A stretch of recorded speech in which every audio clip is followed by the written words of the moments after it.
University మంచి భవిష్యత్తు కోసం తెలుగు విద్యార్థులు ఇష్టపడే యూనివర్సిటీ. కాల్ 9059052378 9059052379.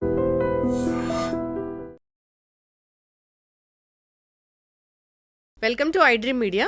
సో జనరల్గా హార్ట్లో ఏదైనా ప్రాబ్లం వచ్చినప్పుడు స్టెంట్ వేయాలని చెప్తారు.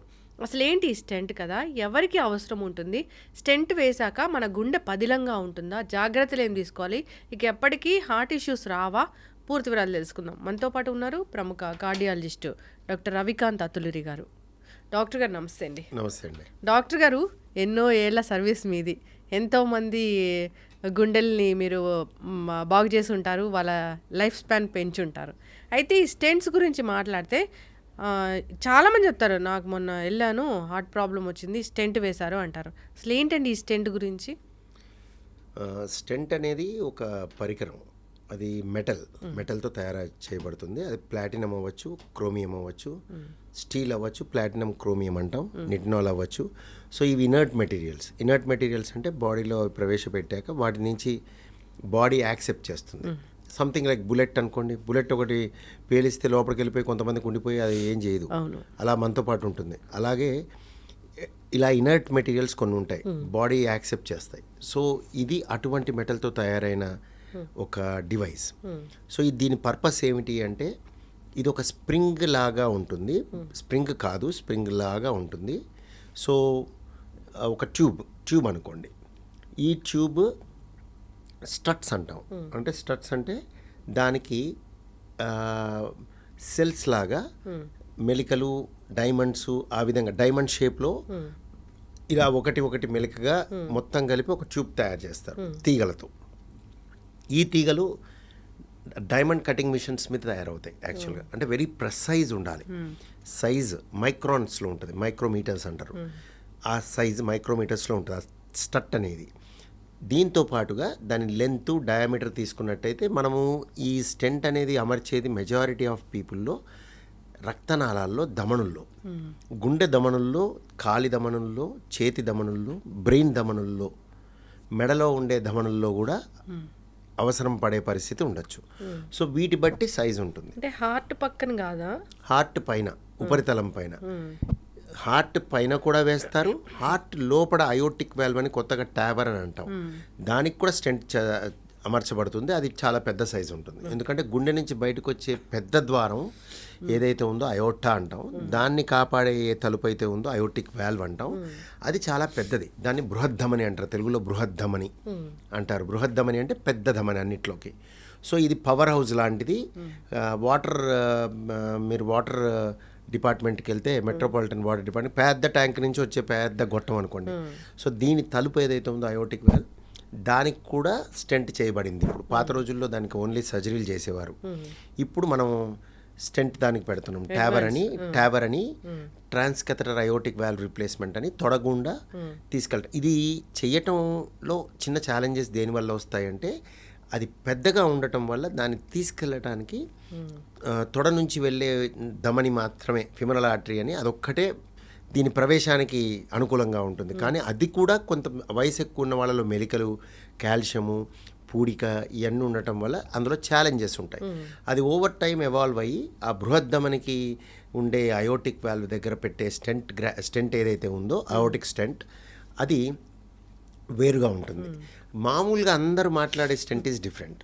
అందరూ మాట్లాడే స్టెంట్ వాల్వ్ బ్లాక్ అయింది, స్టెంట్ వేశారు అంటుంటారు. అది యాక్చువల్గా వాల్వ్ కాదు, అది ధమని, వెజల్. ఆ ధమనిని వీళ్ళు తెలియక వాల్వ్ అంటూ ఉంటారు. ఈ ధమనులు ఏంటి అంటే కరోనరీ ధమనులు, అంటే గుండె నుంచి వచ్చే ధమనులు. సో ఇవి డయామీటర్ యూజువల్గా 1.5 నుంచి 3.545 mm వరకు ధమనులు ఉంటాయి. అంటే ఈ ధమని యావరేజ్ మీద మన ఇండియన్ పాపులేషన్లో 2.75, 2.5 నుంచి 3.5 మధ్యలో డయామీటర్ ఉంటుంది. 3.5 మిల్లీమీటర్లు ఆలోచించండి. అంటే చిన్న పెన్సిల్ డయామీటర్ కంటే తక్కువ. సో వీటిల్లో పూడికి ఏర్పడినప్పుడు మనం ఈ స్టెంట్ని అమరుస్తున్నాం. కాబట్టి ఈ స్టెంట్ నేను చెప్పినట్టుగా మెటల్, నేను చెప్పినట్టు తీగలతో చేయబడుతుంది. ఇది నేను అన్నట్టు ప్లాటినం కానీ, క్రోమియం కానీ, స్టీల్ కానీ అవుతుంది. దీన్ని వెరీ ప్రెసైజ్ ఉండాలి. అంటే దాంట్లో కొంచెం అచ్చు తప్పు కూడా ఉండకూడదు. 2.5 అంటే 2.5 ఉండాలి, లెంత్ 38 అంటే 38 ఉండాలి. దీనికి తోడు దాంట్లో ఏ రకమైన డిఫెక్ట్ ఉండకూడదు. ఎందుకంటే అటు ఇటు అవుతే లోపలికి వెళ్ళాక స్టెంట్ ఇమడకపోతే ప్రమాదాలు జరుగుతాయి. అందరికీ ఒకలాంటి సైజు ఉండదండి. ఒక్కొక్క మనిషికి ఒక్కొక్క రకంగా ఉంటుంది. ఒక మనిషిలోనే ఒక నాళం ఒక రకంగా, ఒక ధమని ఒక రకంగా ఉంటుంది. ఇంకోటి ఏంటంటే పైనుంచి ధమని పైన పెద్దగా ఉంటుంది, కిందకి వెళ్ళే కొద్దీ సన్నబడుతుంది. అది వ్యాధి కాదు, అది ఉండటమే అలా ఉంటుంది. సో దానివల్ల సైజ్ డిస్పారిటీలు, సైజ్ అనేవి ఉంటుంది. అయితే వీటన్నిటికీ పక్కకు పెడితే అసలు ఇప్పుడు స్టెంట్ అనేది ఏంటి అంటే నేను చెప్పినట్టు మెటల్తో తయారైందని చెప్పాను. అయితే దీనికి మందు పూతుంటుంది. అది ఇప్పుడు పాత రోజుల్లో ఈ డిస్కషన్ ఉండేది, మందు పూత ఉన్న స్టెంట్ పెడతారా లేకపోతే బేర్ మెటల్ అంటే మందు పూత లేని స్టెంట్ పెడతారని ఒక 10 ఏళ్ళు అవుతుందా, 10 ఏళ్ళు అవుతుంది. 2016 ముందు ఈ డిస్కషన్ ఉండేది. ఇప్పుడు ఈ డిస్కషనే లేదు. ఎందుకంటే అన్నీ కూడా మందు పూత ఉన్న స్టెంట్లే. డ్రగ్ కోటెడ్ స్టెంట్స్ అంటారు, డ్రగ్ ఎలూటింగ్ స్టెంట్స్ అంటారు.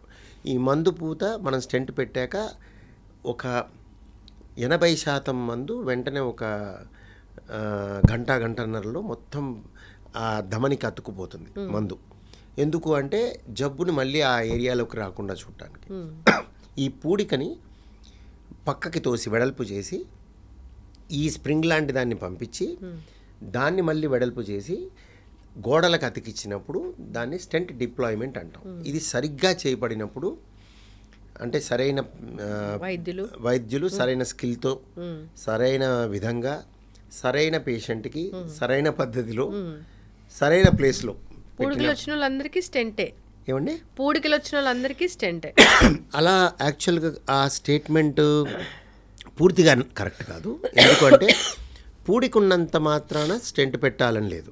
కొన్నిసార్లు పూడిక ఉండి కూడా స్టెంట్ పెట్టలేని పరిస్థితి, స్టెంట్ పెట్టాల్సి లేకపోయే పరిస్థితి కూడా ఉంటుంది. ఎలాంటి ఎగ్జాంపుల్స్ చెప్పాలి అంటే మీకు స్టెంట్ చాలా సన్న నాళాలు, పూడిక చిన్న నాళాలు, సన్న నాళాల్లో పూడిక ఎంత టైట్గా ఉన్నా అవి పాయలు అయినప్పుడు వాటికి ఉపయోగం తక్కువ. అంటే నువ్వు చేసినా చేయకపోయినా పెద్ద ప్రమాదం కానీ ఇబ్బంది కానీ పేషెంట్కి ఉండకపోవడం జరుగుతుంది. సో వీళ్ళల్లో స్టెంట్లు అమర్చడం అనవసరం, బ్లాక్ టైట్గా ఉన్నా కూడా. ఇంకొకటి, కొంతమందికి టైట్ బ్లాక్ ఉండి ఈ ధమని ఏదైతే సప్లై చేస్తున్న ఏరియా ఉందో ఆ కండ పూర్తిగా దెబ్బతినిపోయి ఉంటుంది, నాశనం అయిపోయి ఉంటుంది. వీళ్ళకి కూడా సరఫరా ఇచ్చి ఉపయోగం ఉండదు. సో నీకు బ్లాక్ ఉన్నంత మాత్రాన స్టెంట్ పెట్టాలని అనవసరంగా పెట్టకూడదు. అంటే ఇది అవసరం ఉంది అంటేనే పెట్టాలి.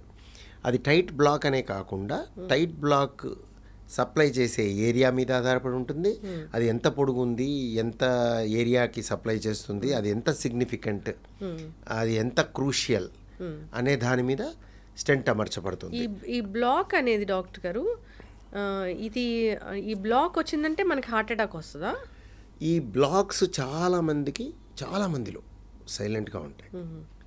సైలెంట్గా అంటే ఎంత టైట్ ఉంటుందంటే కొన్ని 99.9 నుండి కూడా తిరుమల కొండ ఎక్కే పరిస్థితి ఉంటుంది, మ్యారథాన్స్ చేసే పరిస్థితి ఉంటుంది. సో ఇది ఎలా డెవలప్ అయింది, ఎన్నాళ్ళ నుంచి ఉంది అనే దాని మీద ఆధారపడి ఉంటుంది. మనిషి యొక్క కెపాసిటీ, మనిషి యొక్క రిజర్వ్, కార్డియాక్ రిజర్వ్ అంటాం, తట్టుకునే శక్తి అంటే నేను అది తిని ఇమ్యూనిటీ కాదు. ఈ శక్తి దేవుడిచ్చే శక్తి. అండ్ బ్లాక్ డెవలప్మెంట్ ఏ పొజిషన్లో అయింది, నేను ఇందాక చెప్పినట్టు చిన్న రక్తనాళమా, పెద్ద రక్తనాళమా, మొదల, మధ్యలో, చివర, పాయన, వీటి మీద ఆధారపడి ఉంటుంది. ప్లస్ ఈ మనిషి చేసే ఎక్సర్సైజెస్ కానీ, ఈయన తినే తిండి కానీ, ఇంకా మిగతావి చాలా ఉంటాయి ఫ్యాక్టర్స్, ఒకటి కాదు, మల్టీ ఫ్యాక్టోరియల్ ఉంటుంది. వీటన్నిటి బట్టి ప్లస్ ఈ బ్లాక్ డెవలప్ అయిన డ్యూరేషన్ 10 ఏళ్లలో స్లోగా పెరుగుతూ వచ్చిందా, సడన్గా 1 సంవత్సరంలో పెరిగిందా, ఇవన్నీ కాలంతోనే తెలుస్తుంది. సో వీటిని బట్టి వాళ్ళకి లక్షణాలు వస్తాయి. సో బ్లాక్ ఉండి కూడా గుండెపోటు పక్కకు పెట్టండి, మీరు అన్న హార్ట్ అటాక్ పక్కకు పెట్టండి, అసలు లక్షణమే ఉండకపోవచ్చు. కొంతమందికి మాత్రం లక్షణం చాలా తీవ్రంగా ఉంటుంది. కొంతమందికి ఏమో లక్షణాలే ఉండకుండా గుండెపోటు స్ట్రైట్గా వస్తుంది. కొంతమందికి బాధ పెట్టి గుండెపోటు వస్తుంది. సో అది వేరియబుల్. ఒక సిమ్టమ్ ఈ హార్ట్లో బ్లాక్ ఉంది అంటే ఒక సిమ్టమ్ ఏంటి? హార్ట్లో బ్లాక్ అని లేము కదా దాన్ని. హార్ట్లో బ్లాక్ అంటే అందరి ఉద్దేశం హార్ట్ రక్తనాళాల్లో బ్లాక్, అవును. ధమనుల్లో బ్లాక్ అనే ఉద్దేశం. దాన్ని రకరకాలుగా వాడతారు. వాల్వ్ బ్లాక్ అంటారు, అది వాల్వ్ కాదు, అది ధమని. గుండెలో బ్లాక్ అంటారు, అది కూడా ధమని. గుండె ఉపరితలం పైన ఉన్న ధమనులు 3 ఉంటాయి, ఎల్ఏడి, ఎల్సిఎక్స్, ఆర్సి అని 3 ధమనులు ఉంటాయి. ఈ ధమనుల్లో పూడిక వల్లనే మనిషికి కష్టం కలుగుతుంది.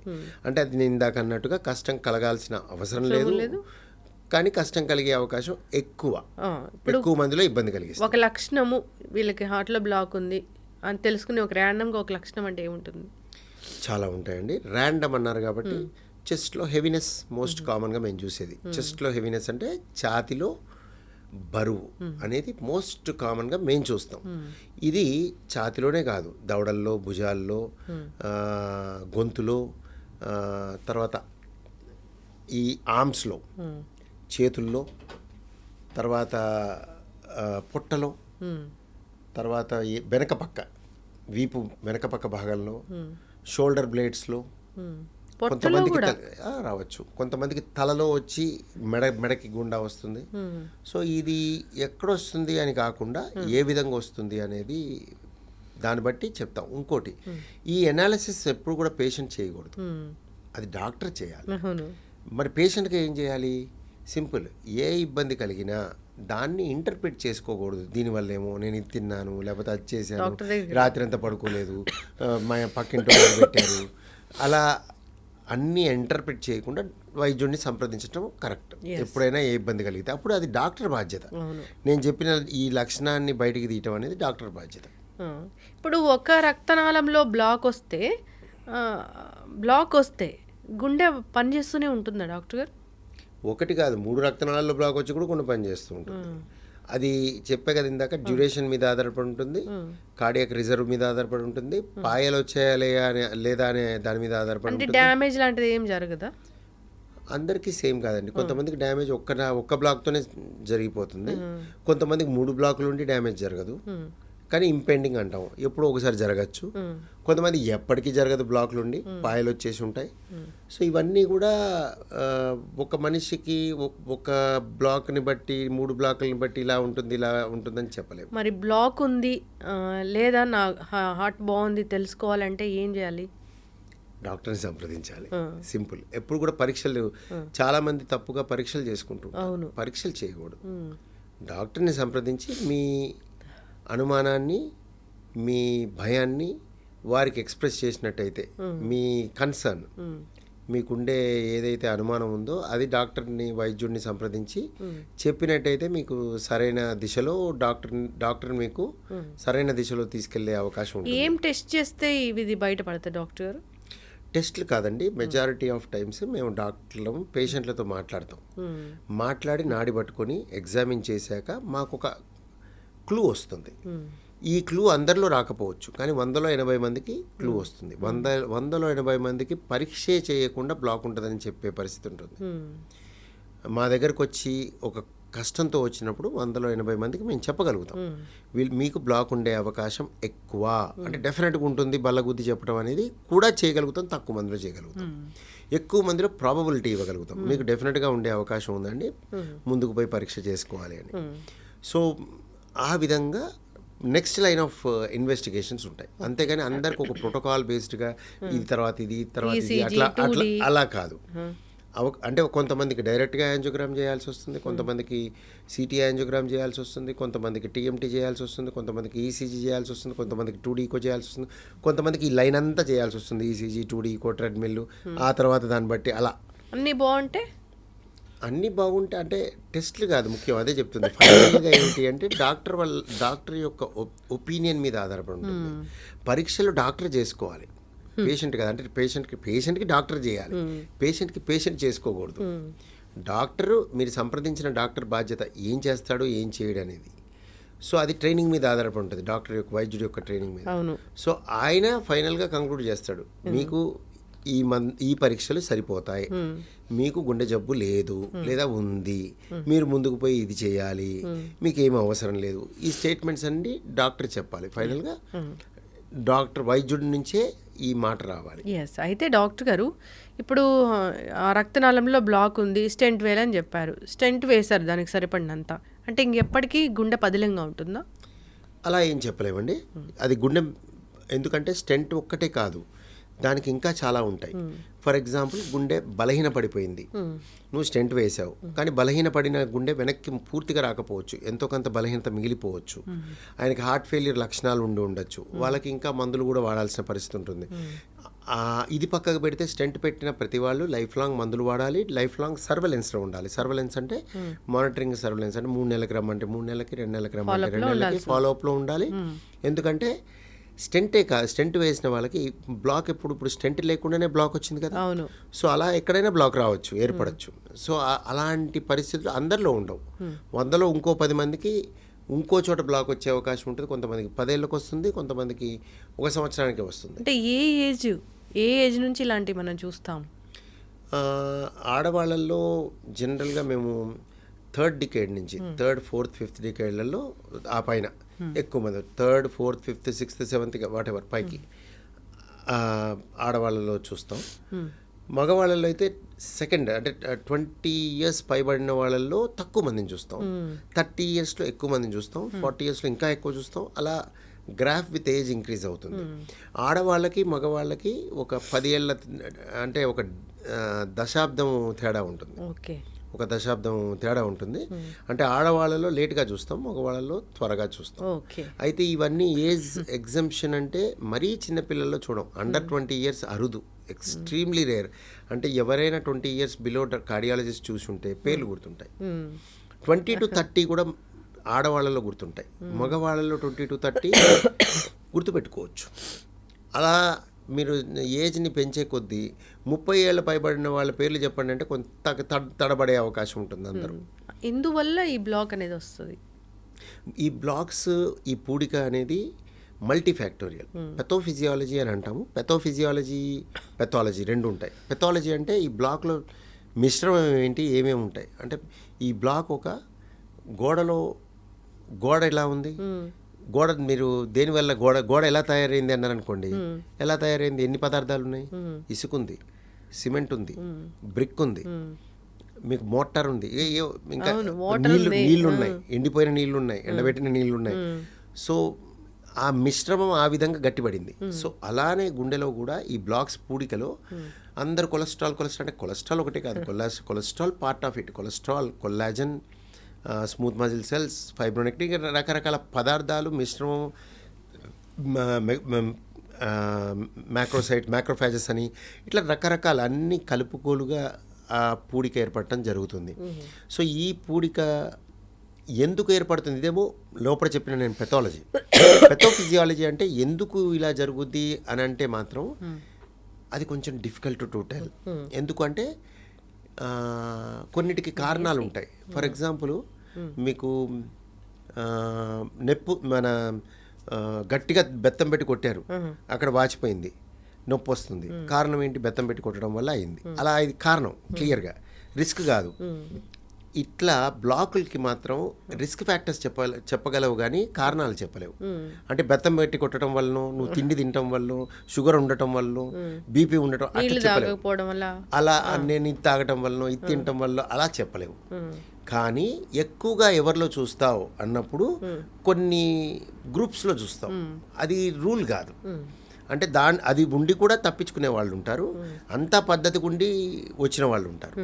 కానీ ప్రాబబిలిటీ అంటే ఈ ఎక్కువగా మేము స్మోకర్స్లో, మితిమీరిన ఆల్కహాల్ తీసుకున్న వాళ్ళలో, మోస్తరుగా కాకుండా మితిమీరిన ఆల్కహాల్ తీసుకున్న వాళ్ళలో, మెయిన్గా స్మోకర్స్, డయాబెటిక్స్, మధుమేహం, హైపర్టెన్సివ్స్, వయసు మీరిన వాళ్ళు, తర్వాత ఊబకాయం, లావుగా ఉన్నవాళ్ళు. ఇది రూల్ కాదు, అగైన్ అందరికీ రాదు. వీళ్ళలో సంఖ్య చూసుకుంటే ఎక్కువ ఉంటుంది.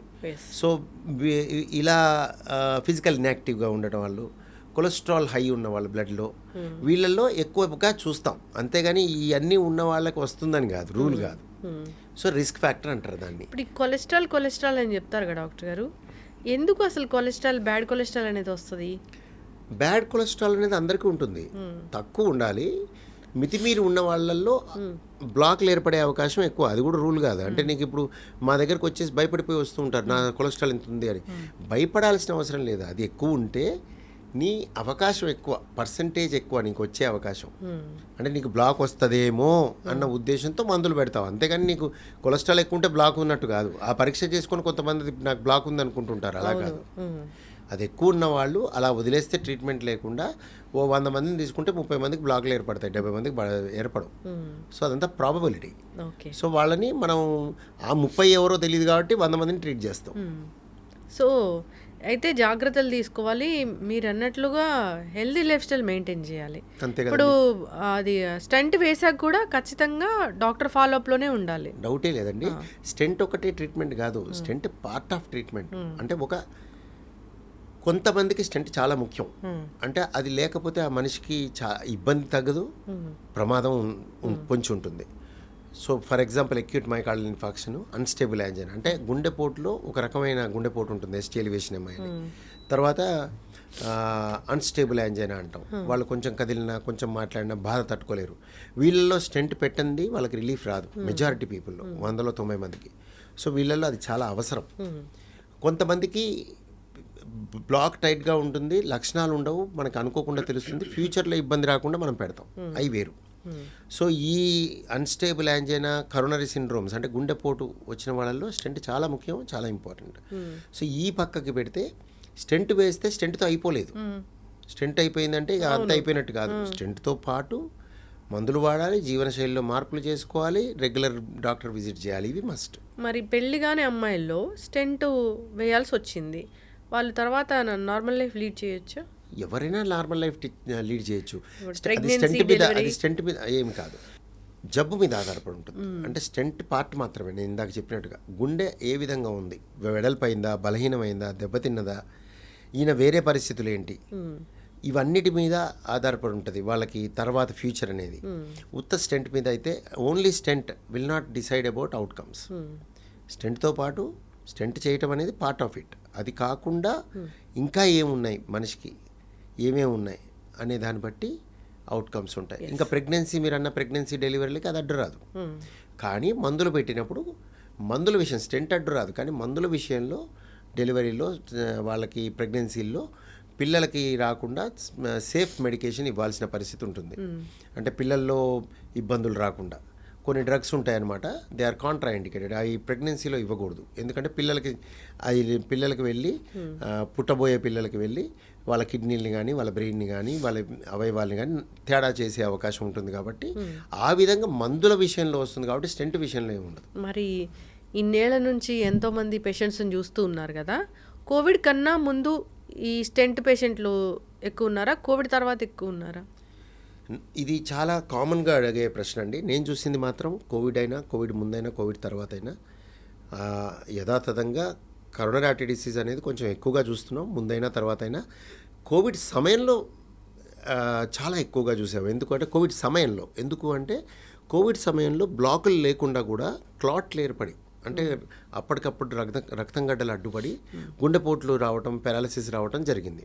సో ఆ సంఖ్యని ఆల్మోస్ట్ ఒక ప్రాబబ్లీ 1.5 టైమ్స్ 2 టైమ్స్ పెరిగి ఉంటాయి ఆ సమయంలో.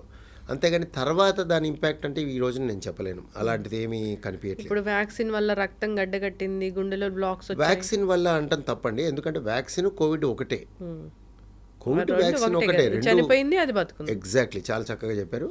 చనిపోయింది అవ్వచ్చు, అటెన్యూయేటెడ్ అవ్వచ్చు, టపటప బాది పడుకోబెట్టింది అవ్వచ్చు. సో రెండు ఒకటే. సో దానికి ఉన్న ఎఫెక్ట్స్ దీనికి ఉంటాయి, తక్కువగా ఉంటాయి. అందుకే ప్రొటెక్ట్ అవుతాం మనం. దానికంటే దీనికి వచ్చే ఇన్ఫెక్షన్ తక్కువ కాబట్టి ఇది ప్రెడిక్టబుల్, అది అన్ప్రెడిక్టబుల్ కాబట్టి మనం వ్యాక్సిన్ తీసుకుంటున్నాం. సో సైడ్ ఎఫెక్ట్స్ అనేవి కోవిడ్ నుంచి వచ్చిన ఎఫెక్ట్సే దీని నుంచి కూడా రావచ్చు, కానీ అవకాశాలు తక్కువ. సో ఇంకోటి, వ్యాక్సిన్ తీసుకుని ఇన్ని సంవత్సరాల తర్వాత అనేది నేనైతే చూడలేదు. అంటే నేను కార్డియాక్ గుండె పరంగా మీరు వ్యాక్సిన్ తీసుకున్న వాళ్ళలో, వ్యాక్సిన్ తీసుకునే వాళ్ళలో అది చదవటం కూడా కష్టం, ఎందుకంటే వ్యాక్సిన్ చాలామంది తీసుకున్నారు, వ్యాక్సిన్ తీసుకున్న వాళ్ళ సంఖ్య తక్కువ. కానీ వ్యాక్సిన్ తీసుకున్న వాళ్ళలోనే ఇంకోటి, వ్యాక్సిన్ తీసుకోకుండా కోవిడ్ వచ్చిన వాళ్ళ సంఖ్య ఎక్కువ. ఇప్పుడు కోవిడ్ ప్రతి మనిషికి వచ్చింది, సో నువ్వు అది వ్యాక్సిన్ వల్ల కోవిడ్ వల్ల కూడా చెప్పలేవు. అవును. సో నువ్వు you can't tell vaccine has done something bad to the heart. ఇప్పుడు మనిషికి ఏజ్ అయిపోతుంది కదా, అట్లనే గుండెకి కూడా ఏజ్ అయిపోతుందా? గుండె ఏజింగ్ అవుతుంది, కానీ అది చేసే పని చేస్తూనే ఉంటుంది, పనితనంలో మార్పు రాదు. దాన్ని చూడటం అంటే అది దానిపైన సబెపికాడియల్ ఫ్యాట్ అంటాం, దాంట్లో మార్పులు వస్తాయి. దాని నోడ్స్ అంటాం, ఎలక్ట్రికల్ సర్క్యూట్, దాంట్లో మార్పులు వస్తాయి. అంతేకాని జనరల్గా నిరంతర భారత స్రవంతి అంటారా మీరు, అలాంటిది ఇది నిరంతర శ్రమ స్రవంతి. పని చేసుకుంటూనే ఉండాలి కదా, పని చేయాలి, చేయకపోతే మనం చేయడానికి ఉన్నాం. సో అది పని చేస్తూనే ఉంటుంది. కొంతమంది మనతో పాటు అది పోవాలి, మనం పోయినప్పుడే అది పోవాలి. అది ముందు పోతే మనం దానివల్ల పోతాం, అప్పుడే మనం డాక్టర్లు ఇంటర్ఫియర్ అవ్వాల్సిన పరిస్థితి ఉంటుంది. అతి తక్కువ మందిలో పేస్ మేకర్ కామన్గా వయసుతో వచ్చిన వ్యాధుల్లో ఎలక్ట్రికల్ సర్క్యూట్ ఫెయిల్యూర్ అవుతుంది. వయసుతో వెంట్రుకలు ఊడిపోయినట్టుగా కొంతమందికి ఎలక్ట్రికల్ సర్క్యూట్ ఫెయిల్ అవుతుంది. అది మనతో పాటు పోకుండా ముందు వెళ్ళిపోతుంది. అప్పుడు మేము పేస్ మేకర్లు పెడతాం.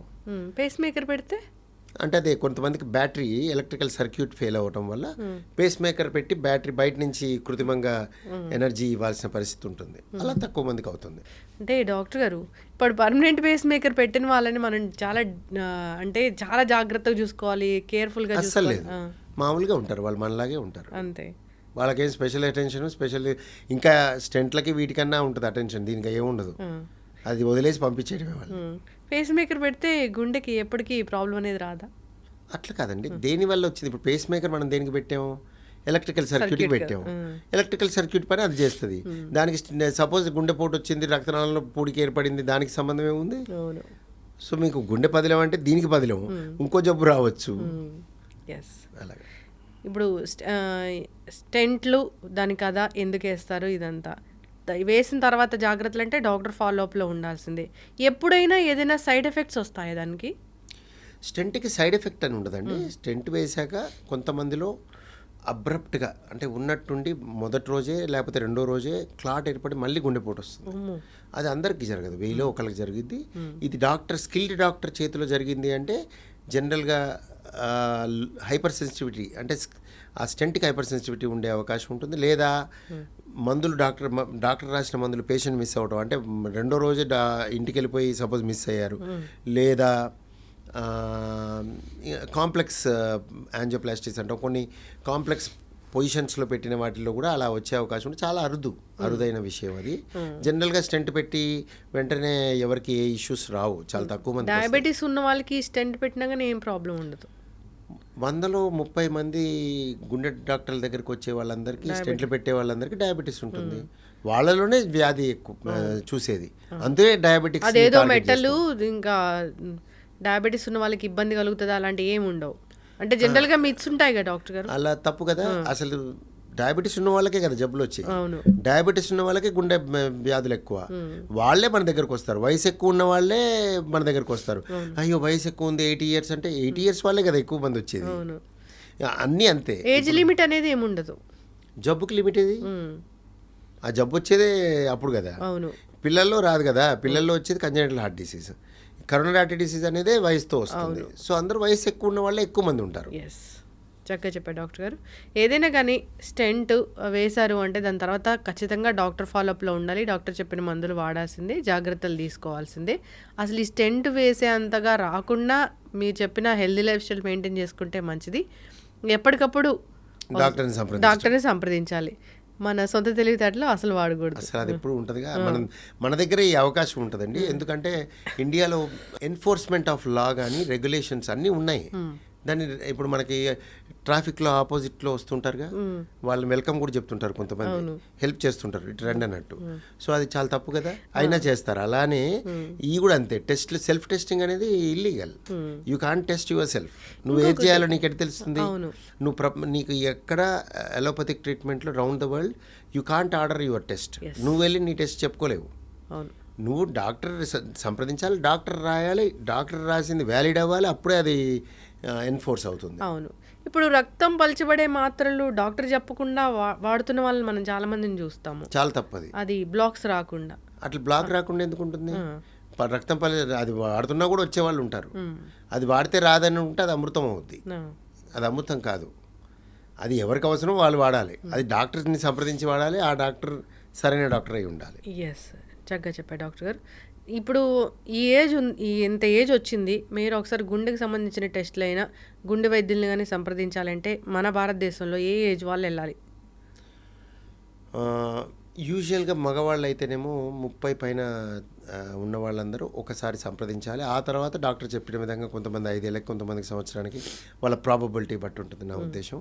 తర్వాత ఫ్యామిలీ హిస్టరీ ఉన్నవాళ్ళు యాజ్ ఎర్లీ యాజ్ 20 ఇయర్స్ అబ్బాయిలు అయితే, ఆడవాళ్ళు అయితే 30 ఏళ్ళకి ఫ్యామిలీ హిస్టరీ, ఇంట్లో చాలామంది మేనమామలు కానీ, మేనత్తలు కానీ, అమ్మా నాన్న కానీ ఎవరికైనా అతి పిన్న వయసులో లైక్ అండర్ 40 ఇయర్స్ ఎవరికైనా గుండెపోట్లు వచ్చి ఉంటే పైన జనరేషన్ వాళ్ళు ఇంకొంచెం కాషియస్గా ఉండి 20 ఏళ్ళ నుంచే డాక్టర్ని సంప్రదించడం చేయాలి. అండ్ డాక్టర్ని సంప్రదించాలి తప్పించి ఊరికే నెల నెల పరీక్షలు చేసుకోవటం తప్పు. అది చాలామంది నెల నెల పరీక్షలు చేసుకొని వస్తూ ఉంటారు మా దగ్గరికి, అదంతా అవసరం లేదు. చక్కటి ఇన్ఫర్మేషన్ డాక్టర్ గారు. మనం సిరీస్ అనేది కంటిన్యూ చేద్దాము. చాలా ఉన్నాయి ఈ గుండె గురించి మాట్లాడుకోవడానికి. అవన్నీ ఇన్ఫర్మేషన్ కూడా మీ దగ్గర నుంచి తీసుకోవాల్సింది, ఎలాంటి జబ్బులు వస్తాయి ఏంటి అనేది. సిరీస్ కంటిన్యూ చేద్దాం. చక్కటి ఇన్ఫర్మేషన్. ధన్యవాదాలు డాక్టర్. ధన్యవాదాలు. నమస్తే. Sir, one life lesson what medicine has taught you. Whatever you can do without expecting. But I really believe మన పాజిటివ్ యాటిట్యూడ్ ఉంటేనే మనం ఏదైనా సాధించగలం. గట్ ని మనం కరెక్ట్ గా డీల్ చేసినట్లయితే అది మనకి పాజిటివ్ హార్మోన్స్ ని రిలీజ్ చేస్తుంది. షుగర్ వచ్చిన వాళ్ళ పరిస్థితి ఏంటి? పొట్ట దగ్గర పెరిగితే దాన్ని ఆండ్రాయిడ్ అంటారు, ఆండ్రాయిడ్ ఫోన్ కదా. అసలు థాట్స్ ఎందుకు వస్తాయి? బ్రెయిన్ డెడ్ అంటే దానికి ప్రపంచం అంతా కూడా కొన్ని నిర్దిష్టమైనటువంటి లక్షణాలు ఉన్నాయి. మానసికంగా ధైర్యంగా ఉంటే క్యాన్సర్ జయించవచ్చు. You are a doctor for a cause sir, అంతే. వాళ్ళకి వచ్చిన ఆదాయం కాకుండా ఫ్రీ సర్వీస్ ఎంతమందికో చేస్తుంది.